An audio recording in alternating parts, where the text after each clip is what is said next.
Let every go signal remind you that you do go farther with Signal gasoline. The Signal Oil Program, bringing you another strange tale by The Whistler. Tonight, the story of a weird game of murder, of a threat which brought the deadly answer, not if I kill you first.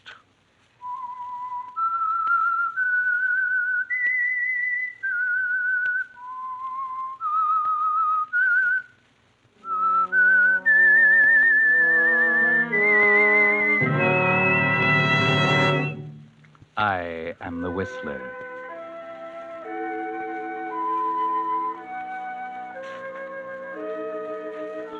And I know many things, for I walk by night. I know many strange tales, many secrets hidden in the hearts of men and women who have stepped into the shadows. Yes, I know the nameless terrors of which they dare not speak.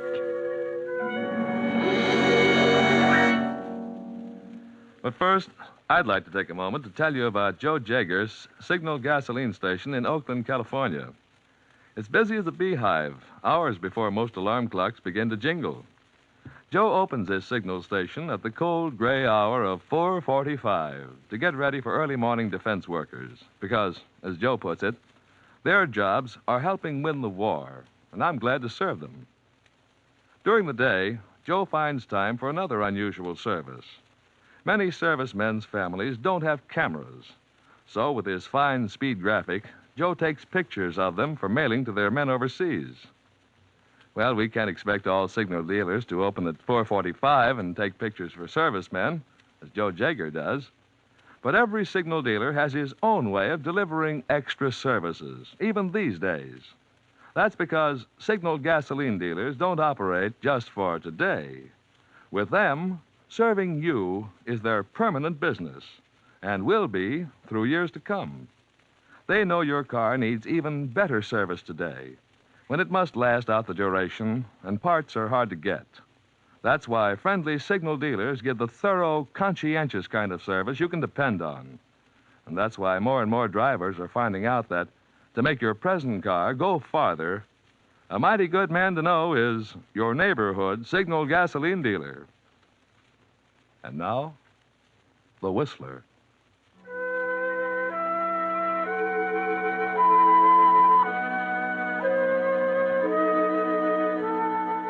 You probably didn't notice the item in your morning paper. It wasn't very prominent. Just a squib on the 6th page about another jewel robbery. $50,000 in sparklers missing from one of the homes out on the hill. Not much of a story because there doesn't seem to be any mystery about it, as the chief of detectives told the reporters. Simple as ABC. We knew it was an inside job because there's no sign of forced entry. Whoever did it got in the house with an ordinary house key. And not only that, but we found a screwdriver under a chair. It matched up with the marks on the jewel drawer where he jimmied it open. And that screwdriver came out of one of the family cars. So we started looking around. There's a maid, cook, chauffeur, gardener. We look up their records, found out this chauffeur is an ex-con. Served 2 terms for burglary. And there you are. He wasn't very smart.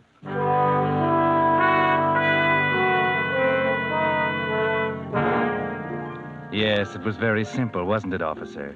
It makes no difference that the ex-con turned chauffeur swore he had nothing to do with it. Swore to you he's been trying to go straight. No, you're convinced.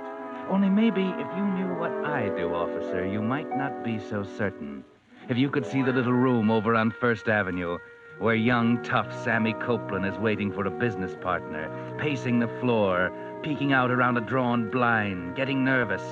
Maybe you'd be interested in the conversation when his business partner arrives. Albert Easley, cheap, dapper, and proud of it. Okay, Sammy, relax. It took you long enough. Where you been? I said relax. You're in the big time now. You can't just dump $50,000 in hot rocks like your porno watch. Takes a little time, some diplomacy. You have to sit down and chat with the fence a while. Be sociable. Here, pull up a chair. Nuts. The main thing is, did you get it? It's all here, right in the briefcase. How do you like it? Yeah. Yeah, look at it. 50,000 clams. $50,000. Shows you're inexperienced, son. There's only $30,000 here. 30. But you said those rocks was worth 50. The paper this morning said 50. Sure. But you don't think a fence will give you the full value on hot rocks? He's taking a risk, too. He's got to have some profit. We got 30 for him. Oh, yeah? How do I know that? What do you mean? I mean, how do I know you ain't got the other 20 catched out somewhere? Listen, Squirt, you trust me. See, that's how you know. Now, relax, like I said, and be a good boy. You got nothing to worry about as long as you stick with me. Now I'll count out your 15,000. I want more than that. I want 25. What? And leave me only 5? That's a fine way to treat a partner. I don't care about you. I want what's coming to me. You'll get it and no more. We split this 50-50. Now, why should you get half? I did the job. I went in and got the stuff. I took all the risk. All you did was sit here and wait for me. Is that so? All I did is sit here and wait for you. Why, you runny-nosed little brat. Who do you think does your thinking for you? How far do you think you'd give that stupid brain of yours? I don't need you. No? How much of this 30,000 do you think you'd have now if it wasn't for me? I'll tell you, not 1 cent. Who found out about the jewels in the first place? Me. Who cased the joint and found out about the chauffeur being an ex-con? Who swiped his screwdriver to plant on the scene? Who figured out every angle to make this one of the neatest jobs ever pulled in this burg? You'd be so stinking hot with the police right now if it hadn't been for me, you'd never even be able to cash the rocks in. And now don't give me any more of this stuff. Now, listen, Easley. I'm sick of you playing a big shot. Maybe you did do all the thinking up to now. But maybe now it's my turn. I'm taking 25 of that pile, and you ain't got nothing to say about it. Why, you... Well, you little rat. You'd pull a rod on me. Yeah, and I know how to use it, big shot. Now get counting. 25 for me, 5 for you. How do you like that? Is that a way to treat a pal, Sammy? I'm no pal of yours, big shot. I can take care of myself. Okay. It's 25 for you and 5 for me. Only if you're so smart. Why not take the whole thing? I might do that. Okay, then here, take it. Hey, what the... Look. Now, drop that rod. That's better. I'll just keep this little rod for a souvenir. Why, you jerk. Yes, that'll teach you not to play rough with Albert Easley. You see, Sonny, you're not as smart as you thought. I'm always just a little bit smarter. Now get up and beat it. Go on. What about my money? Oh, you're so impulsive. I don't think you better have so much money around loose, Sammy. Maybe I better keep it for you till you grow up a little. Come around sometime when you've learned not to be a double-crossing baby. I'll kill you, Weasley. So help me, I'll kill you. Sure. I'm scared to death. You will be before I'm through, I promise you. Okay, we get going before I take you over my knees. You better order your flowers now, big shot. Because I'll get you if it's the last thing I do. Okay, go ahead and try it, Sammy. But just remember, 2 can play that game. I could plug you now if I felt like it. But I'll outsmart you at that game, too. We'll see about that. Just remember, Easley, I'm gonna kill you. Not if I kill you first, Sammy. Okay, fair enough. So long, Easley.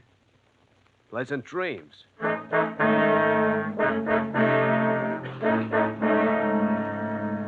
Well, now, a pleasant pair, don't you think? The kind who make a game of murder, and may the best man win. Winner gets the 30 G's. Loser gets 6 feet of mud in his face. But then Albert the big shot isn't worried yet. Maybe he didn't take Sammy seriously at first.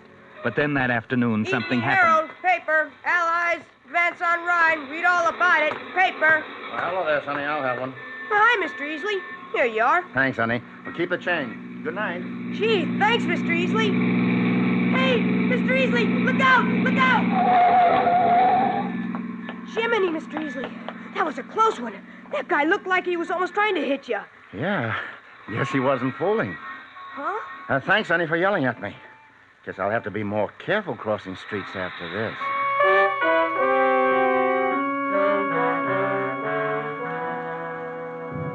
Yes. Now you realize this is a pretty deadly game you're playing, don't you, Albert? You know it's just possible this kid Sammy might outsmart you. He might get you. He may get sent up for it, but he'll stalk you through the streets like an animal until he gets his chance. Yes, maybe you better figure something out, Albert. Do a little thinking about it. Talk it over with somebody. Dolores, maybe. She can keep your secrets okay, as long as you're spending the heavy sugar on her. Sure. Talk it over. I'm not worried, you understand. Yeah, I can see that. I'm not a common gunman. I live by my brains. Albert, stop pacing up and down. You're getting yourself all upset. Besides, it's 4 a.m, and I have to go home. Upset? Well, who wouldn't be upset? Everywhere I go, the guy's on my tail. I can't go out in the street. I've been waiting in the doorway. Go to my favorite restaurant, I see him sitting there through the window waiting for me. He's everywhere. You're afraid of him, aren't you? Afraid? No, I'm not afraid of him. Okay, so you're not afraid of him. Why not let me go get some tickets to Miami? You need the rest. No, I'm staying here. And get this straight. I'm not afraid of him. Maybe he is out to get me. So what? He's not smart enough. Look at that car trick. That's stupid. He's not going to get me with tricks like that. I've got nothing to worry about. Okay. Now, how about taking me home? It's too late. I need some sleep. You take my car. Keys are there on the table. Okay, Sir Lancelot. But don't forget, you're no safer right here than you would be taking me home. Shut up. Okay. Okay, sugar. I'm just kidding. I don't suppose you can spare the time to see me to your penthouse door. You know the way. That's what I thought. Well, my mother told me there'd be nights like this. Anyway... Wait a minute. What is it now? Shut up. You hear anything? Hear anything? No. What? I don't know. It's just noise. No, he's hearing things. Shut up. There. Oh, yeah, I did hear something. What was it? How should I know? But there's somebody up here on the roof outside my apartment. Maybe it's only the wind. The wind. Listen. Yeah, there's somebody walking around out there. Turn up that light. Hurry. Okay. Quiet. Don't move. Sugar. I see it. A shadow on the window. He's at the door. He's trying to open it. I'll get him. All right, put up your hands. Oh, please, don't shoot, don't shoot. It's me, O'Brien, the night janitor. O'Brien. Yes. Turn on the lights, Dolores. Yeah. Oh, yes, it's me, Mr. Easley. Oh, for the love of heaven, don't shoot. Ryan, what are you doing up here? Well, somebody left the skylight open, and I come up to shut it. I saw a light here, and then it went off, and I just thought I'd better try your door to see nobody get in. I didn't mean to frighten you, Mr. Easley. It's all right, O'Brien. It's all right. Go on, forget about it. Here's a little something for your trouble. Oh, yes, sir. Yes, sir. Thank you, sir. Thank you. O'Brien, the janitor. You see, we've been worried about shadows. Well, maybe you can laugh, but I've got the jitters good. I need a drink. Okay, you know where to find it. I'm going to bed. O'Brien. I should have known. Sammy's not smart enough to try to get me here in the apartment. Hey, don't you want to join me in a drink? No, thanks. This bedroom's the last stop for me tonight. I think I'm going to get the best night's sleep I've had in a long time. You know, Dolores, I'd bet... Yeah, I'm listening, Albert. What's the matter? Dolores, come here. Where are you? Oh, in the bedroom. Well, what's the matter? What do you just stand there for? Look, the bed. Albert. What is it? A knife. Big enough to split a skull. A knife? What's it doing sticking in your bed? It was thrown there, probably through that window. Somebody who thought I'd be there, asleep. Sammy. That's why the skylight was open. He came up here. Yes. There's no imagining this. Sammy wasn't kidding. He wasn't kidding. He's out to get me. Yeah. And you're not afraid, are you, sugar?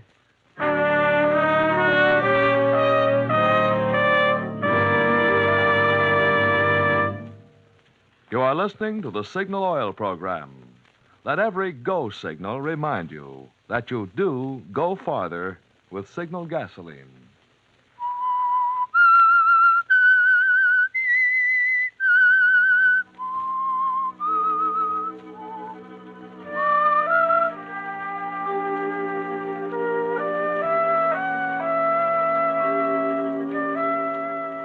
Now you know, don't you, Albert? There's no telling yourself it might not have been Sammy. You know now that he does mean to kill you, unless you can kill him first. And now you've got to think. Think hard to figure out a way to outwit him. You won't have much time. Maybe his next attempt will be more successful. And it might come any time. Any time. Who's there? It's me, Dolores. Okay. Whew. Got this place closed up tighter than a jail. Why not open a few windows? It's stuffy. Never mind. I like it this way. Okay, but in broad daylight... I said I like it this way. Okay, don't snap at me. I brought your paper. Figured you wouldn't want to walk down the corner for it. Thanks. I was down at the station today. Priced 2 tickets to Miami. We can get reservations Thursday. I said I wasn't going anywhere. Okay, no harm in just pricing tickets, is there? Bring cigarettes? Yeah, right here. Oh. While I was down there in the district around the station, a very funny thing happened. I thought I saw you. Very funny. You know I've been here all day. I know, but that's why it was so funny. This guy looked exactly like you. What? He fooled even me. I walked right up to him and said, "Well, Sugar, what are you doing down here?" And then I see by the way he looks at me, it wasn't you at all. It was some other guy. Oh. You got a double running around town. Very funny. Think what a mistake a girl could make in a situation like that. Hey, wait a minute. You're not exaggerating, Dolores. You mean this guy really could have been me? Fooled you completely? I went right up to him and spoke to him. I don't know what he could have thought of me, but I nearly slapped his face for the look he gave me. Yeah. That gives me an idea. Well, it's the idea I've been waiting for. It's made to order. What do you mean? Why, don't you get it? I got a double. There's 2 Albert Easleys. Well, that's what I've been telling you, Sugar. Only his name isn't Albert Easley. It's Parker. Parker. I heard the fruit man on the corner say good afternoon, Mr. Parker, to him when he went by. Oh, darling, it's perfect. A perfect alibi. I don't get it. Oh, never mind now. Say, where did you see him? Down on 14th Street near the station. And he seemed to be known around there? Well, the fruit man said... Okay, baby, take it easy. I'll be back sometime this afternoon. Where are you going? Down to 14th Street to look up an alibi.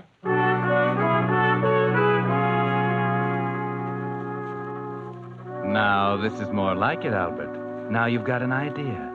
That brain of yours is going full tilt, and you've got a feeling you're just about to outsmart Sammy, but good. You're down on 14th Street, passing the fruit stand when... Hello there, Mr. Parker. Can I sell you some nice fruit today? I beg your pardon? Oh, we got some nice apples. The kind that you like. I thought you called me Mr. Parker. Why, sure. What else should I call you? Well, my name's not Parker. Say, wait a minute. You are not the Mr. Parker, are you? No. You talk like him, a little older, maybe. And you sure look like him. A dead ring. Only your suit is different. You mean I've got a double around Well, here? you sure have a mister. Bill Parker. He lives right down the street there in Mrs. Humphrey's boarding house. You sure you ain't his twin brother? I'm afraid not. You see, I haven't got a brother. But, you know, I'd certainly like to see this guy. You suppose he's home now? No, I'm pretty sure he's not. He always goes down to the theater district in the afternoon. He's an actor. Between engagements, you might say. Oh, I see. Well, thanks a lot. Maybe I'll look up this Bill Parker. I'd like to see a guy who looks just like me.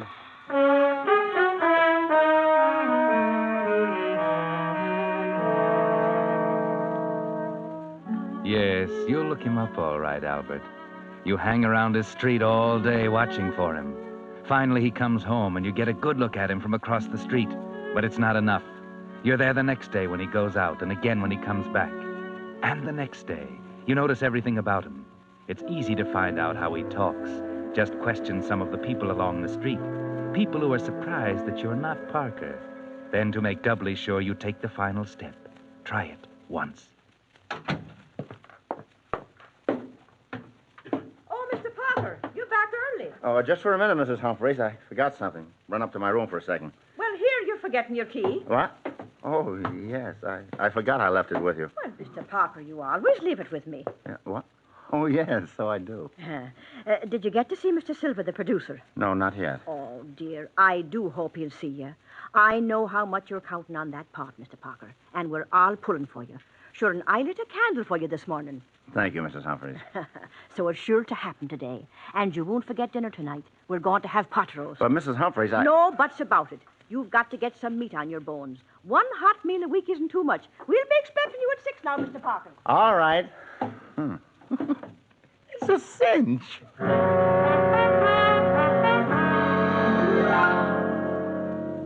A cinch, sure. Even his landlady, who sees him every day, didn't suspect you weren't Parker. A few minutes in his room, and now you're ready. You get Dolores and give her the setup. Bound to work. It's beautiful. A perfect alibi. Look, Sammy's going to be at Charlie's Club tonight. I plug him on the dot at 8, and at exactly the same time, Albert Easley walks into the Hotel Commodore 5 miles away. Only it isn't Albert Easley. That's right. It's Bill Parker. Well, nobody's going to know that. Hey, one thing. How do you get Parker to show up at the Hotel Commodore on the dot of 8? That's where you fit in, baby. Oh? See, this Parker's an actor. trying to get a part from him, Mr. Silver. It's his only chance. He's been starving to death. Okay, you get on the phone, call Mrs. Humphreys. Tell her to have Parker at the Hotel Commodore on the dot of 8 to see Mr. Silver in his room about the part in his new play. You're Silver's secretary. But don't worry about Parker. He'll show up okay. Been trying to see Silver for a week. Oh, I get it. But what happens when he shows up there and there's no Mr. Silver? Well, you just figure somebody made a mistake. Maybe try some other hotels. But the desk clerk will remember what he looks like and when he came in. He'll identify me when the cops ask him, and Parker will never think about it. Sounds pretty good. It's foolproof. I thought of every angle. I even went through his closet and bought suits that look just like his. I'll have them in my wardrobe so one of them will check with Parker's description at the hotel.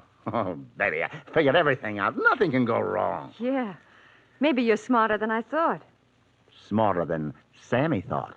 And all I got to do is call this guy on the phone, huh? That's all.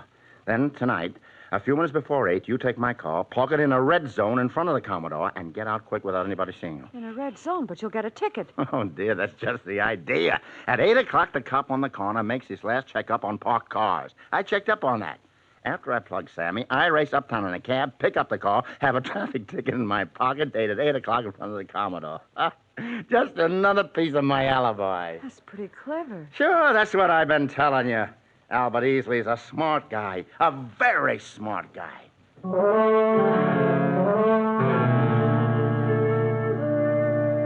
Yes, you're a smart guy, all right, Albert. It's all figured out.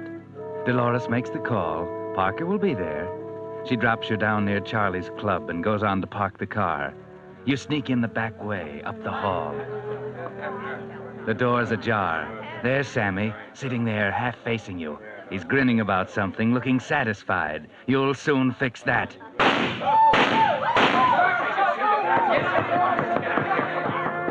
Yes, you wiped the grin off his face, and nobody saw you. You're out the back way before anybody has the sense to look for you. Into a cab, hurrying uptown, to the Commodore. Yes, there's your car, and even before you get to it, you can see the traffic ticket fluttering from the windshield. Everything's okay. It's perfect.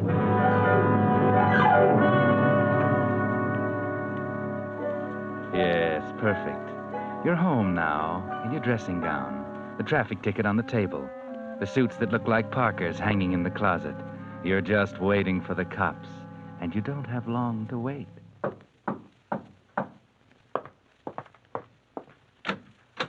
Yes? You Albert Easley? Yeah. I'm from headquarters. Oh, come in. I'd like to ask you a few questions. Okay, go ahead. Now, where were you tonight around 8? 8 to... Why, I don't know. Yeah. Yes, it must have been just about 8 when I stopped into the Commodore to see a friend. What was his name? Mr. Silver. Well, you know, funny thing, he wasn't registered there. I'd been misinformed. You can prove that? Of course. Yes, I thoughtlessly parked in a red zone outside the hotel and got a ticket. There it is on the table. Mm-hmm.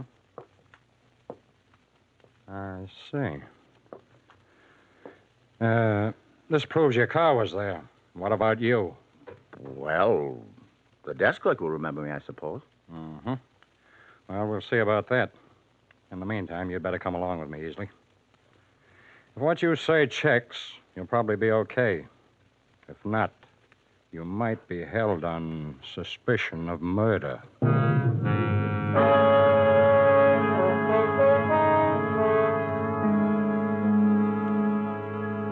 So far, so good. Just what you expected, wasn't it, Albert? The detective takes a look at your suits before you go, questions you as to what you had on. You can't remember one of those in there. So no matter what Parker was wearing, it'll check. Then down at headquarters, you parry all the questions and insist that the desk clerk be brought in to identify you. Finally, he is. Okay. Now, this is Mr. Arnold, the clerk who was on duty at the Hotel Commodore at 8 o'clock this evening. Now, do you recognize this man, Mr. Arnold? No, I never saw him before. What? Don't you remember? I came in and asked you for Mr. Silver tonight at 8. Well, nobody resembling you came in tonight and asked for Mr. Silver. Sure, I'd remember that, but no one did. Huh? Oh, you must be mistaken. No, I'm sure I'm not. I've never seen this man or anyone who looks like him.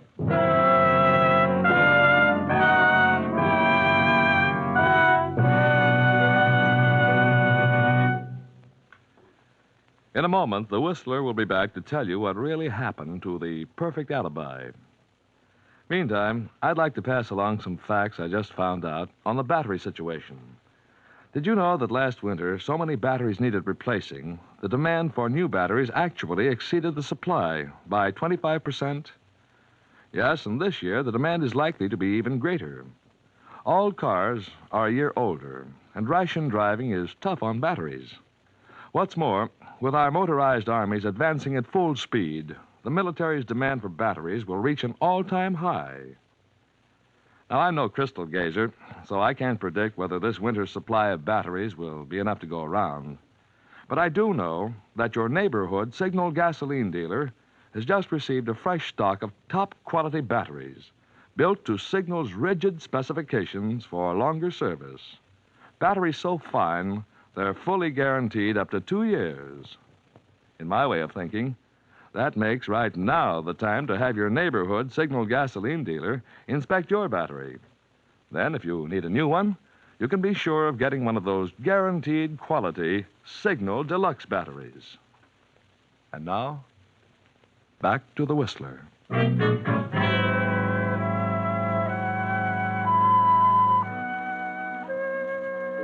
And so Albert Easley wasn't as smart as he thought he was. The perfect alibi blew up somehow, and now he's going to stand trial for the murder of Sammy Copeland. Sitting in his cell, going over every detail, he can't figure out what happened, what could have gone wrong. He has only one satisfaction now. At least he outsmarted Sammy. He got Sammy before the kid could get him. Or did he? You see, Albert, that's the part you don't know about. That's why your alibi failed you. Because Sammy did get you first. When you shot him at 8 o'clock, you interrupted his celebration of your death. Yours, Albert. Only it wasn't yours at all. The police might have told you that they found the body of a man that night. A man who looked enough like you to have been your twin brother.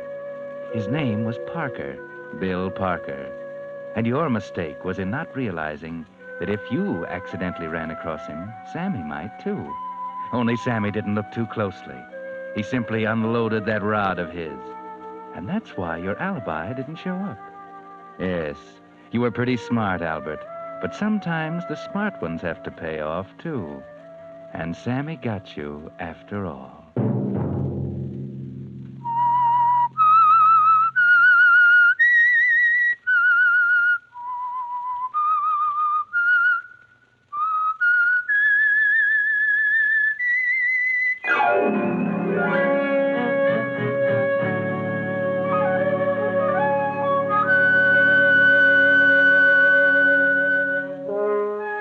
Next Monday at 9 o'clock, the Signal Oil program will bring you another strange tale by the Whistler. The Signal Oil program is broadcast for your entertainment by the Signal Oil Company, marketers of Signal's famous Go Farther gasoline and motor oil, and by your neighborhood Signal Oil dealer, who is at your service daily to keep your car running for the duration. The Signal Oil program, directed by George W. Allen, with story by John Everett Hudson and music by Wilbur Hatch, is transmitted to our troops overseas by the Armed Forces Radio Service.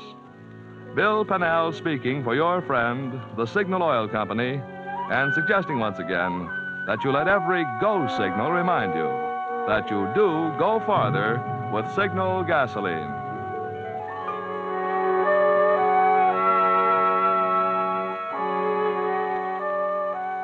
This is CBS, the Columbia Broadcasting System.